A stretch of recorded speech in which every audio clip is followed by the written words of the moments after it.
Welcome back to another video. My name is Derek, and today we're going to be taking a look at the Fix Hub Portable Soldering Station. I asked in a previous video what you would like to see me demonstrate using it, and I had a comment saying that I should do a pad repair or trace repair. So today we're going to be taking a look at an LG UltraFine motherboard. This is a high quality display. It's one of those big 27-incher, really good 4K displays. There's been quite a bit of damage on one of the USB-C ports. A bunch of pads are missing. Let's go into the microscope so I can show you what mess we're going to deal with today. Let's get into the video.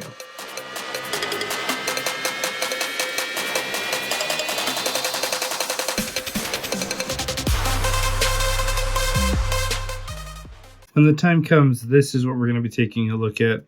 As you can see, we have 1, 2, 3, 4, 5, 6, 7, 8, 9, 10, 11 pads still there, and the rest missing. So, as well as a couple of these little diodes, I think, missing. There's 1, 2, 3 missing there. So, let's take a look at this soldering kit. Let's open it up and take this out. And let's take a look and see what we got in here. In the bottom of the box, we find this iFixit screwdriver. It kind of mimics their original ones that are metallic. It's just plastic. Inside this little bag we have, looks like a guide, more guides, and a bunch of stuff about the smart soldering iron. And inside the kit, wow, it's quite the long rollout. Holy cow. We've got, looks like a pair of safety glasses, a spudger, some bent tweezers, some, looks like some wick, solder wick, yep. We've got a place to clean our soldering iron tip. One of iFixit's little holders that holds wires on either side so you can solder them together. Have a free hand or two. Some wire cutters, a nice pair of wire strippers. And then here, this looks like it's going to be for the soldering iron. Looks like a regular USB-C flex. We've got some no clean flux. What do we got here? Not quite sure what this is yet. We'll find out. Looks like some rosin flux core solder. I wonder what temperature this is. This is a 227, so this is a very high melting point solder. Yeah, it's got 99% tin, 3.3% silver, and 0.7% copper. So this is a very high melting lead-free solder.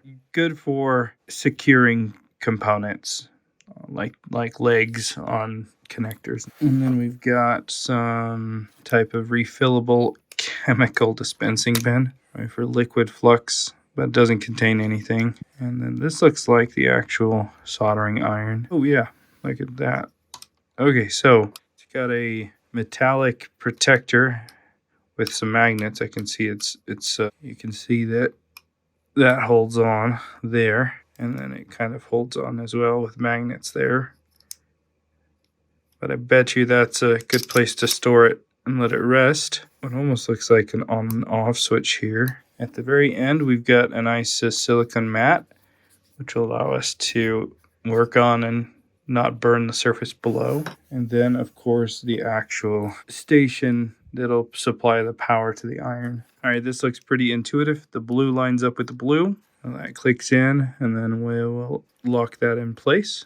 We'll unwind the twisty tie. We'll plug this guy in. Looks like it's got a stand there. Let's see, does this come with any charge? I'm assuming this is the power button. That, straight to shutting down. Let's see if I switch that, what happens. Shutting down. I'm assuming I need to charge this guy up. So that's what I'm going to do. Or let's try this. Let's take that out. Turn this on. Shutting down. All right, let's take a look now that we've given this a chance to charge. Let's go ahead and turn it on. All right, and it says 40. Let's see, what does this do? Okay, so interesting. Okay, so right here we've got our on and off switch. You can see the temperature is now going back down. When I flip this on, it goes up to whatever the preset is at, okay? So here we're going to put it at 360. I'm going to get out some of the solder that comes with it. Let's see how this acts. All right, look at that. Let's tune the tip here. All right. It's not the smallest tip. I mean, it's definitely bigger than the ones that I like to work with, especially when doing fine work. But now that it's charged and working, let's see, actually putting this back as well. I'm sure that'll cool that down a lot faster. Yeah, it's dropping quicker. Let's take a look and use the flux, use this solder with the iron, and let's see if we can actually do a repair. While we let that charge, let's go ahead and take a look under the microscope and see the type of damage and what we're going to need to do to fix it. So what we've got going on here, got a new razor blade out here, is we've got 1, 2, 3, 4, 5, 6, 7, 8, 9, 10, 11, 12, 13 missing pads, along with this diode, that one, and this one. Looks like the other 5 are intact. Let's zoom down in there. I'm going to take a moment and expose the traces that we're going to need to tie into. So that one coming right here. Expose a little bit of this area for that pad. Let's see. Expose this pad here. Alright, let's get under here. And I'll just expose these traces kind of all the way back to where they dive into the board a little bit. This one as well. It comes right out and dives into the board. Okay, these two look fine.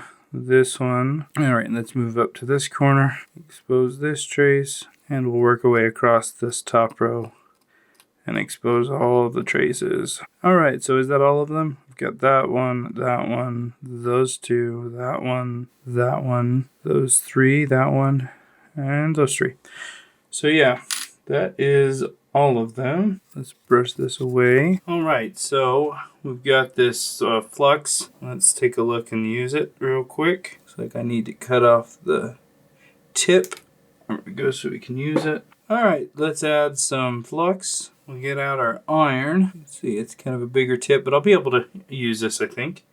Go ahead and switch it on. And let's see if we can tin up all of the areas that we've scratched away. And we'll just go around and it's like it's tinning up just fine. And we'll fill in these holes a little bit because I'll use that as reinforcement when we actually go to solder on the port. We kind of need that. So, and I think we just have.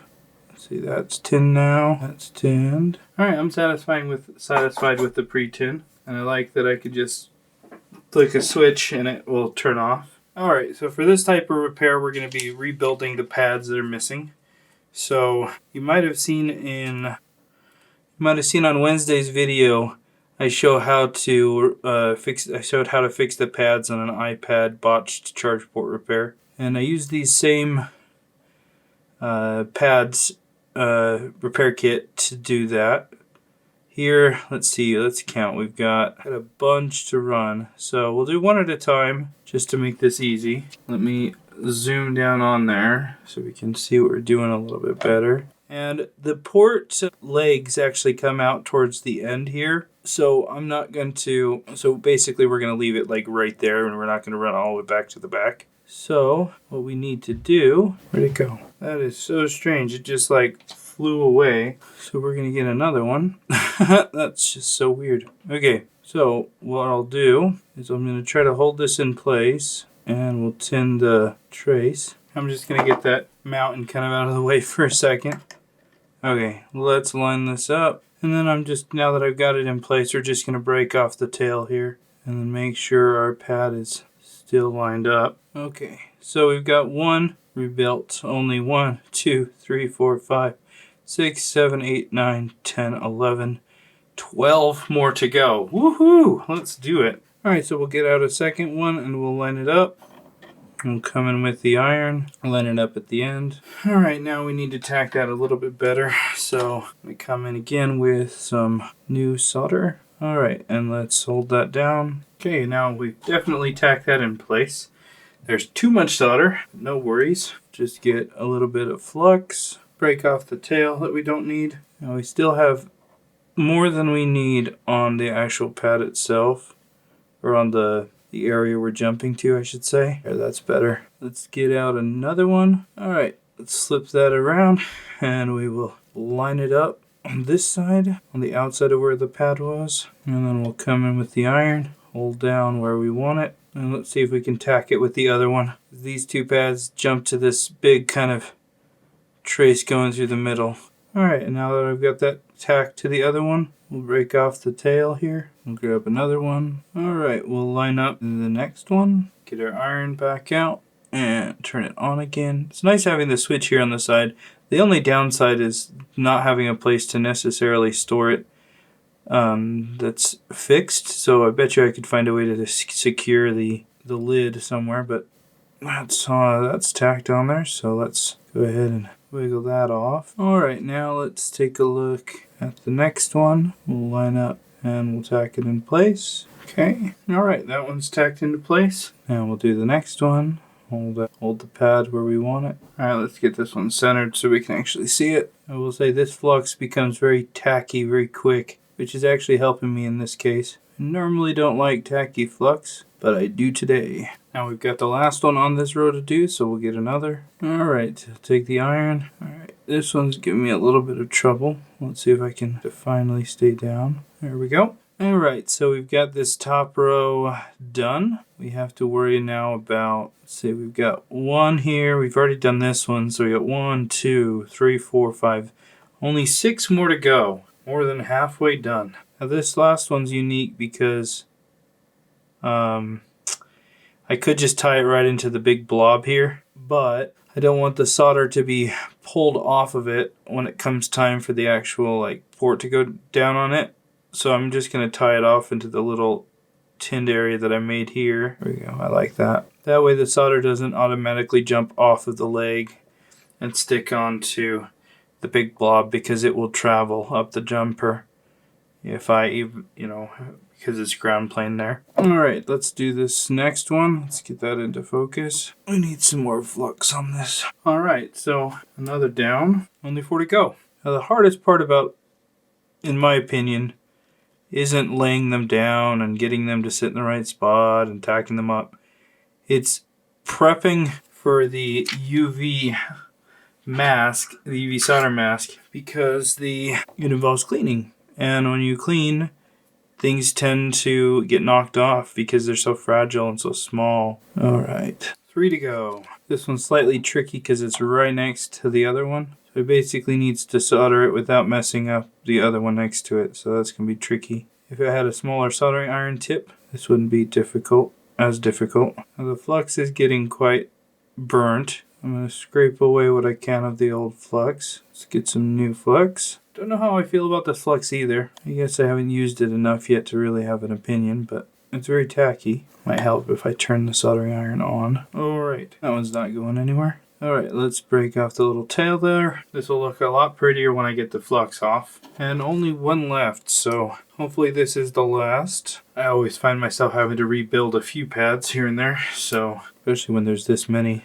Alright, that one didn't quite work out. I could probably use it, but I want more of something to hold on to with the mask. So let's get our hopefully last one this time. Alright, we got a little bit of flux. There we go. Now we got enough solder on there. Okay, we have successfully fixed all of the pads with the portable iron. Alright, not easy to clean up this flux, and I almost knocked this one completely off. Let's try some isopropyl alcohol and a Q-tip. Tried the heat, that's less aggressive. It's like this flux likes to go kind of like cloudy, and it's cleaning up. Alright, we've scraped away that area quite a bit. You really want a clean surface when it comes to using the UV mask.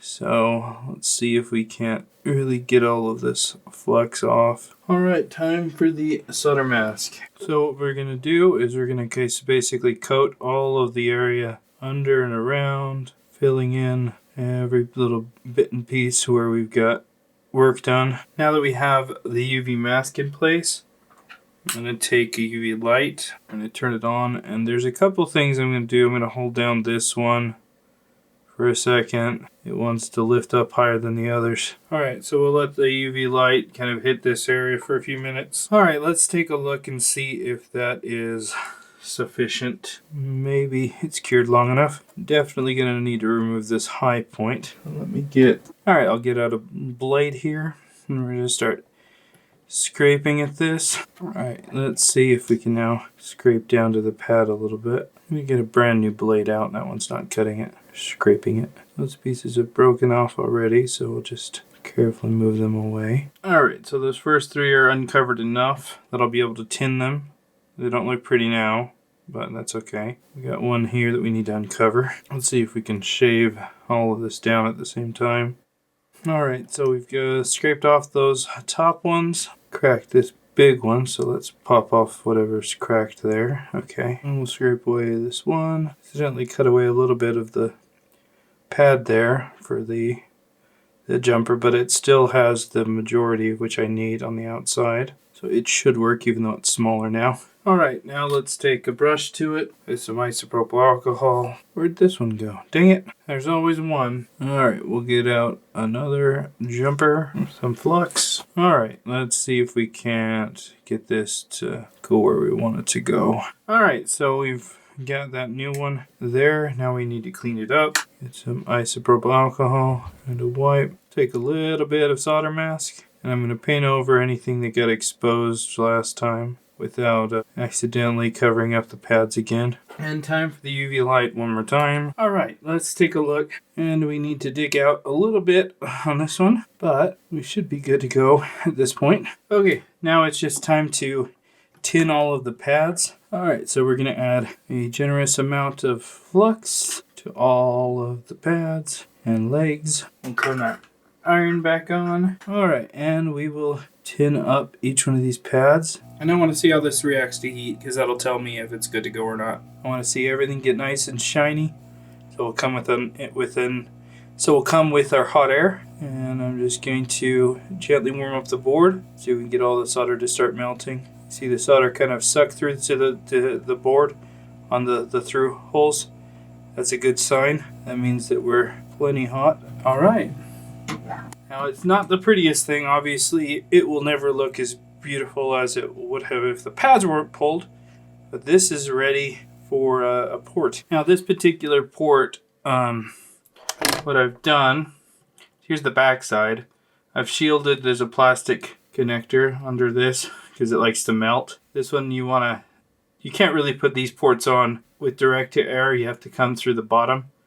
So I've isolated everything. And then with the new port, we'll get out a new port. One of the things that I'm gonna really need to do this time is I do want to pre-tin all of the legs. So I'm just gonna add some flux here, and we'll come in with the iron tip, and we'll tin all these legs up nicely without melting any of the plastic. I'm going to get rid of any of the bridging here. And then what I'm going to do as well, let's see if we can't bend some of these tips just a little bit, just because those pads are no longer all the same. We'll just give those pads just a teeny bit of a bend up. That way when I go to compress them down, they'll have some movement if they need the movement, otherwise they'll make contact. So they're barely bent up, barely bent up.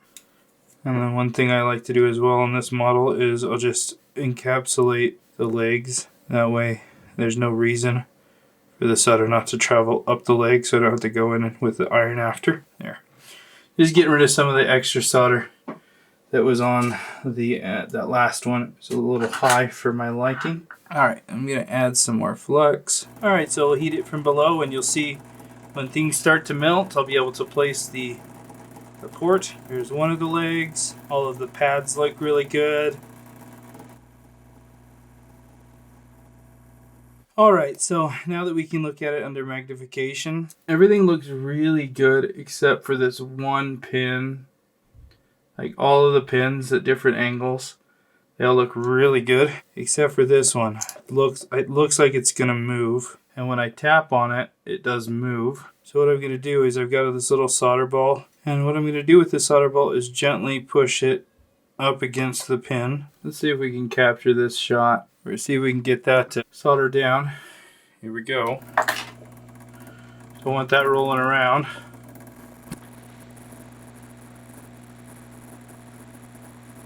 Alright, something that I want to do as well is tin the back of these through holes on this last heating.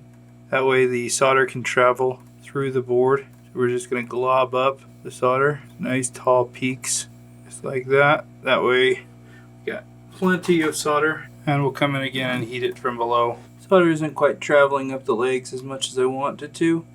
So let's take the iron and help it along. Get some of that solder above the surface of the board. There we go. What the heck? Alright, let's take a look and see if that actually has finalized it. Might be hard to make out on the camera. Oh, those legs look really good down in there. And these ones as well. Especially the one that we were struggling with. Plenty of solder all the way down to the pad. Each one of these legs is intact. We've got plenty of solder coming through to the legs, so it's going to be reinforced. Alright, so my overall thoughts on the portable station. I like it. I think that the only thing that I wish that the kit had more of was a variety of different tips. Now, obviously, I was able to do some really fine work with some really small pad repairs by using different sides of the iron tip. This iron tip is perfect for larger style repairs like HDMI, charge ports, anything that you want to have some real good thermal mass behind. I did have to charge it up, so that did take a little bit, but what's really kind of nice is the cable in the back here, it doubles as a charger. So as long as you can have a Type-C type of hub to plug into, this just unplugs from the back. This unsnaps from the iron, and then you can plug this guy wherever you can plug it into, and it will charge this guy up. It's nice, compact. Don't have to worry about plugging it into a wall when using it. Overall, it made replacing the port, I mean, to be honest, it was just like using a really good soldering iron. My only critique is the tip. It works perfectly for what I needed it to do, but I wish there was more than one. Well, if you have any questions, leave them in the comments below, or if there's something that you'd like to see in a future video, let me know as well. I hope you have a great weekend. Thanks a ton for watching. We'll see you next week for a bunch of more videos.